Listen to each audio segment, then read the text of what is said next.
hawl badeed ama doonyaad si gooniya ayay qoladaasuna hawshooda ay heesa ugu leeyihiin hawl gacmeed kasta oo la qabanayo generally waxaa la yidhaahdaa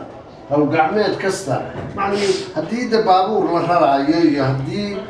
alaabo la isu dhiibayo tii geelay badanaa maskaxdooda ku wada jirto oobeeyomaywaa ayay isugu dhiibaan laakiinse waa gacanta waa wada geeley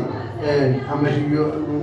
saddexdu waa isugu mid afartii aan sheegayay codkuun baa lagu kala duwaayey hobayo waa geella waa tahay lo-na waa sidaa idana waa miisaanku way isku mid qolooyinka kari kara haddii la yidhaahdo geel fulay geel fulay soo siduu u dhacaayo dhegtaada marka maqashid haddii aad riyo la hadlayso oo aad cal halkaasa ku dareeriso garoy maadaa waa intii bay leeg tahay hoobe iyo hoobey tii geelay leeg tahay marka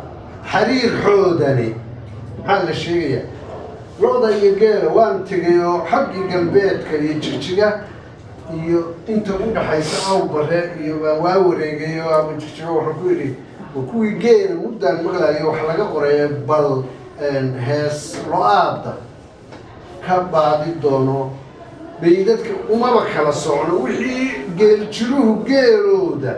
ku oran jiray in badan oo ka mida ayaa lo-leyduna lo-doodii ku tiradaa labadiiba waa iskaleeno waa hees lo-aad buu ku oranaya wiiliyo